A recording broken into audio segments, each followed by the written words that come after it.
Assalamualaikum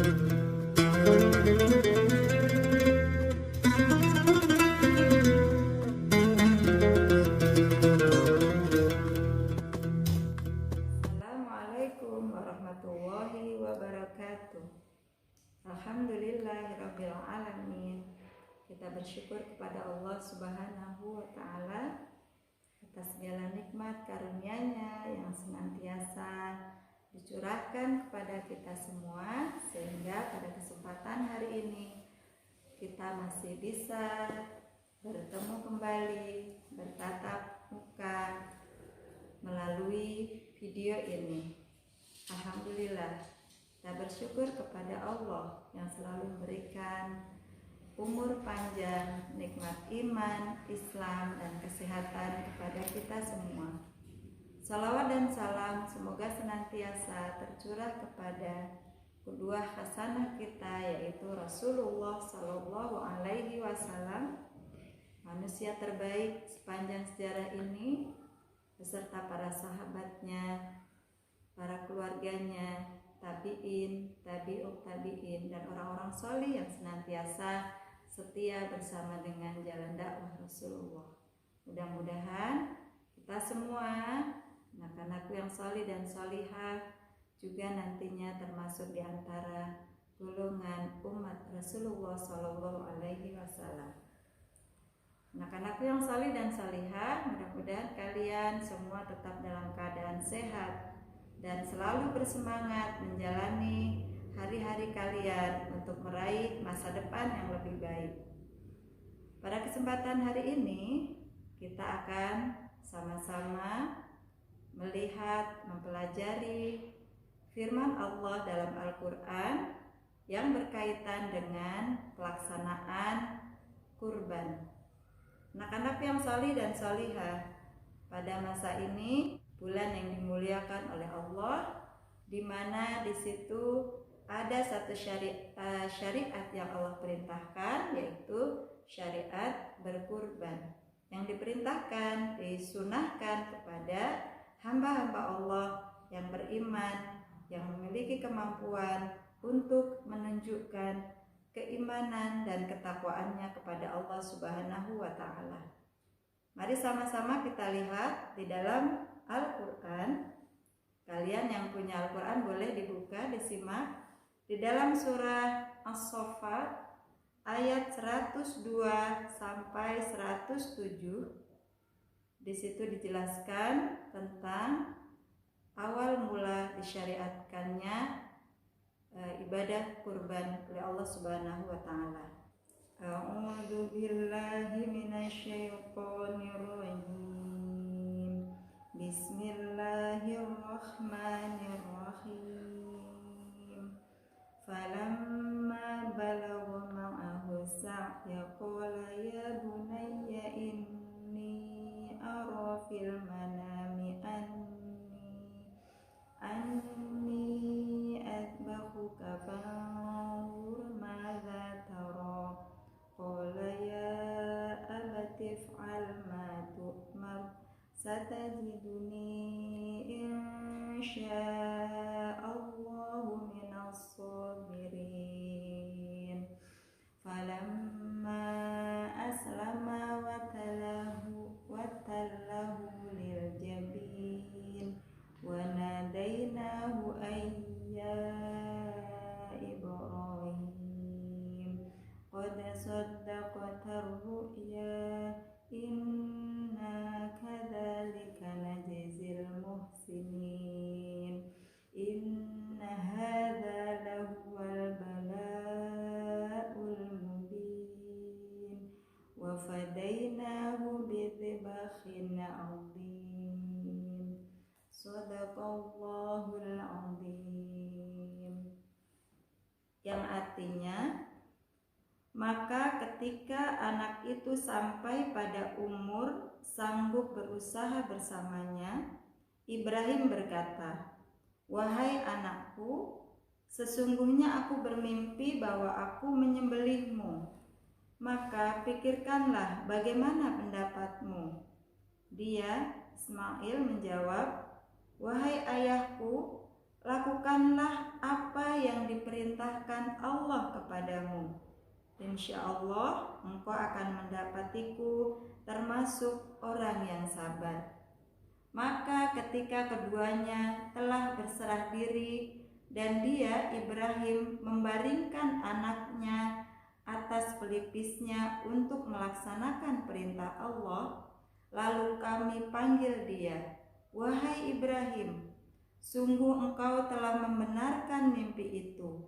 Sungguh demikianlah kami memberi balasan kepada orang yang berbuat baik.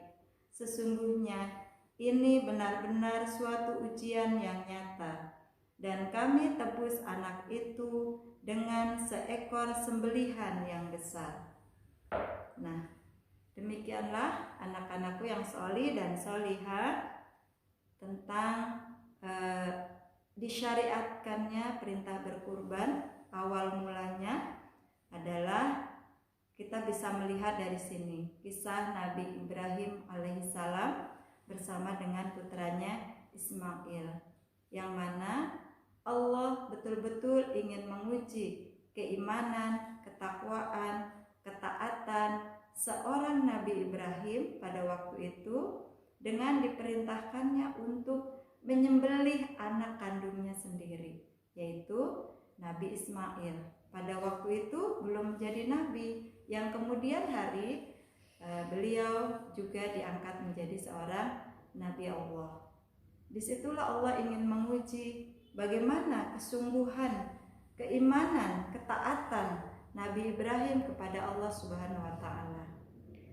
Ternyata dengan berserah diri kepada Allah, Nabi Ibrahim dan juga Ismail pada waktu itu yang masih sangat muda, yang ternyata hatinya begitu bersih, membenarkan apa yang diwahyukan kepada ayahnya, membenarkan apa yang dalam mimpi ayahnya tersebut, bahwa ketika itu datang dari Allah, maka dia berserah diri dan sanggup melaksanakan apa yang diperintahkan oleh Allah Subhanahu wa Ta'ala. Demikianlah anak-anakku yang sholih dan sholihah.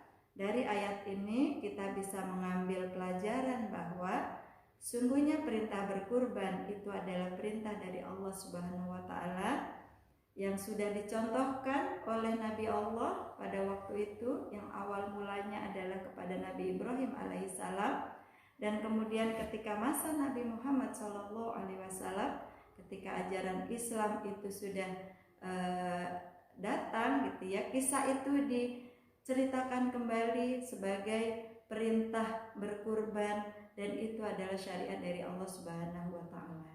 Mudah-mudahan kita semua bisa mengikuti apa yang diperintahkan Allah, diberi kemampuan untuk bisa menjalankan syariat berkurban ini. Kalian juga bersama dengan ayah bunda kalian diberikan keluasan rezeki untuk bisa memberikan yang terbaik untuk agama ini, berkurban dengan hewan kurban yang terbaik, yang tentunya itu menjadi nilai sedekah luar biasa bagi kita dan akan sangat bermanfaat untuk orang-orang di sekitar kita.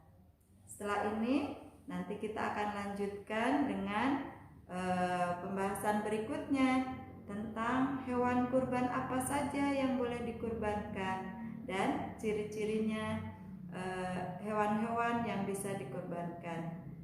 Nanti akan diteruskan oleh Miss Nining. Sekian dari Miss Rilustari. Assalamualaikum warahmatullahi wabarakatuh. Assalamualaikum warahmatullahi wabarakatuh. Apa kabar anak-anakku yang sholih dan sholihah? Semoga kalian selalu dalam lindungan Allah Subhanahu wa Ta'ala, juga senantiasa bahagia dan ceria. Hari ini Miss Nining akan menceritakan tentang hewan-hewan apa saja yang bisa digunakan untuk berkurban. Kemudian bagaimana cara memilih hewan untuk dijadikan kurban. Oke, sudah siap untuk menyimak penjelasan dari Miss Nining? Baiklah. Di sini ada jenis hewan kurban. Yang pertama adalah ya, hewan kurban ini adalah kambing. Kalian sudah kenal semua dengan kambing?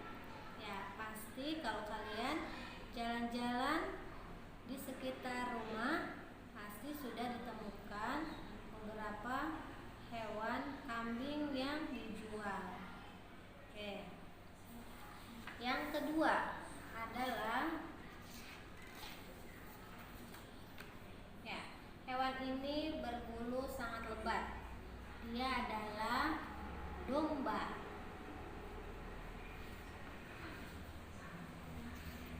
Selain itu, hewan yang bisa dijadikan kurban adalah sapi. Ya. Kemudian di sebelahnya ini ada kambing, ya, kambingnya kecil. Oke. Selain itu juga ada unta. Di sini untanya ada yang mempunyai satu pungut. Ya.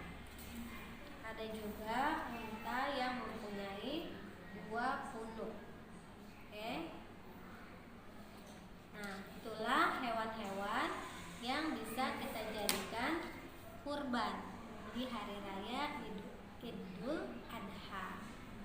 Nah, setelah kita mengetahui hewan-hewan apa saja yang bisa dijadikan hewan kurban, nah sekarang Miss akan memberikan tips, ya, cara memilih hewan kurban yang baik. Yang pertama yang harus kita perhatikan adalah keadaan tubuh hewan tersebut, ya. Misalnya domba, ya, atau kambing atau sapi. Kita harus perhatikan keadaan mulutnya, ya, dia harus sehat. Kemudian juga hidungnya, jangan dia mengeluarkan lendir-lendir, ya. Kemudian matanya, mata hewan itu juga harus dalam keadaan sehat dan bersih, tidak belekan, ya, dan juga tidak berpenyakit. Kemudian telinganya juga dalam keadaan sehat. Selain itu, ya, untuk domba misalnya, bulu-bulu ininya pun, ya, harus dalam keadaan bersih, ya, tidak kusam, ya, apalagi kotor dan berbau. Kemudian kita lihat kakinya harus dalam keadaan sehat, tidak pincang atau cacat lainnya, ya. Nah, untuk usia dari hewan tersebut, untuk sapi dan kerbau itu jika sudah mencapai usia 2 tahun, maka dia boleh dijadikan hewan kurban. Sedangkan kambing atau domba itu usianya 1 tahun atau lebih, ya, sudah boleh digunakan untuk kurban. Ya, mudah-mudahan kita semuanya dilapangkan rezekinya oleh Allah Subhanahu wa taala untuk bisa berkurban pada tahun ini. Jika kalian memang berniat untuk berkurban, maka kalian ada satu hal yang bisa kalian lakukan, ya. Kalian buatlah tabungan di rumah, ya, tabungan. Kemudian bisa kalian buat sendiri tabungannya, ya. Cari kaleng yang sudah tidak terpakai, kemudian kalian hias, ya. Kemudian kalian beli lubang, bikinlah, ya, tabungan kurban. Beri nama tabungan kurban. Kalian bisa sisihkan setiap uang jajan yang diberikan ayah dan bunda, ya. Kalian masukkan uang jajan tersebut, ya, sampai nanti 1 tahun, ya, atau 2 tahun. Nanti ketika dibuka